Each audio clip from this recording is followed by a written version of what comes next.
Welcome back, everybody, to the Mountain Morning Show. I am very, very honored to introduce our next guest. He is sponsoring one of the items in our Sundance Slam Dance goodie giveaway bag. He is the author of the book The Race, a novel of grit, tactics, and the Tour de France. Ladies and gentlemen, please welcome to the couch, Dave Shields. Thank you very much. Thank you for being here. Appreciate it. So, can you give us a little insight of what The Race is about? Yeah, The Race is a story. I wrote The Race because I was a cycling fan, and I was a big fan during the Greg LeMond era. And then after Greg LeMond, you couldn't find cycling on TV in America. There was nowhere to be found. The internet didn't yet exist. And I thought people need to know about this sport because it's so much more, there's so much more to it than just somebody pedaling through the mountains. It's very tactical and political. And I believed that I would, be able to create an audience. What I didn't know is that Lance Armstrong was going to come along, and he created an audience. Yeah. Which kind of went sideways at some point. A little bit. Sort of forgot about what the beauty of the sport is. It's an incredible sport and an amazing venue for storytelling. Well, and your novel hits the nail on the head when it says it's a novel of grit and tactics. There's a lot more tactics in bicycling than I would ever think, and because I'm more of a football, baseball kind of guy, so I get those sports. And bicycling, I would watch it and just be like, oh, they're just trying not to tire themselves out. Can you go into some of the tactics? Like, there's leaders and teams, and there's a lot. Yeah, well, there are there'll be 180 riders in the Tour de France on a bunch of different teams. There is no way that a single individual could go out there and not even be competitive in the Tour de France, let alone win it, if you didn't have a group of people that were keeping them out of the wind. You've got to save your energy for the times when it really matters. And so there's a lot of planning and tactics that goes in, and it's not just your own team. You have to make alliances with other teams. Yeah. The Tour de France isn't as linear as most American sports that you're used to, where the whole objective is just winning. In the Tour de France, there's the yellow jersey, which is the overall win, but then there's a mountain climbing leader, there's a sprint leader. So there's other people in the race that are trying to accomplish different things. And by figuring out how helping them toward their goal might help you toward your goal, then there's a lot of cooperation between teams, or there's a lot of blocking between teams. So it's very much like life. The kinds of things that we go through in everyday life, where we've got alliances and sometimes we've got rivals. The Tour de France is just a microcosm of that in a very, very intense venue, and that's why it's so good for storytelling. Man, oh man, I mean, we could spend a whole day talking about bicycling tactics. Let's do it. Right? We actually have a clip to show the audience for the race and possibly something special we'll talk about in a little bit.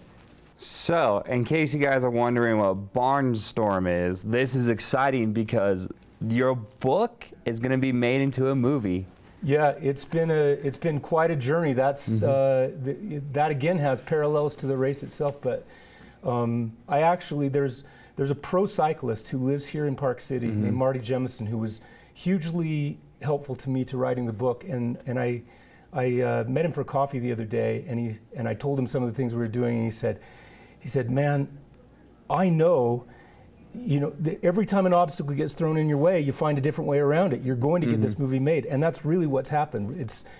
And as time has gone on, there's just been more and more people that have become involved in the project, and at this point, it's unstoppable. As a matter of fact, the owners of the Tour de France have green-lighted the project. And this year's Tour de France literally follows the route that I fictionally described in the book. And yeah, that's the cool thing you were talking about, is that you wrote this for a specific course, and the Tour de France changes courses every year. So the stars aligned on that. Yeah, absolutely. They're the most famous climb in all of the Tour de France. The most meaningful climb is called Alpe d'Huez. But there are many, many ways to approach it. And so not only are they climbing Alpe d'Huez, which they do it about every 3 years, they're approaching it over the exact same 3 peaks that I wrote about in the book, and giving us the green light to film before, during, and after. We can literally film the actual race and use all the people there as extras, and then also put our cyclists on the road before, during, and after, and film scenes. So it's a pretty amazing opportunity. I mean, just talking to you, you're so passionate about this project. It's really something because, as I said, I'm not a bicycle enthusiast. You know, I appreciate it because, my God, they have to go through the Tour de France, which is, you're going up hills that are almost straight up and down. Do you have to be a bicycle enthusiast to enjoy the book?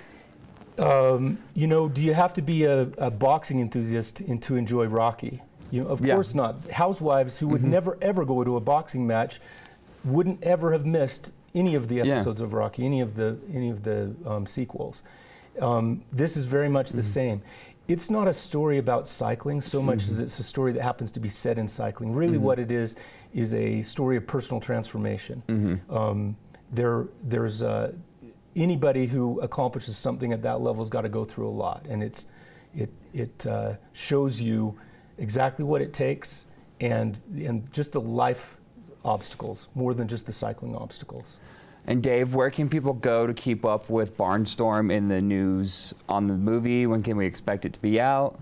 So our goal, our hope would be to be entered into the Sundance Film Festival next year. So you can follow our progress on barnstormmovie.com.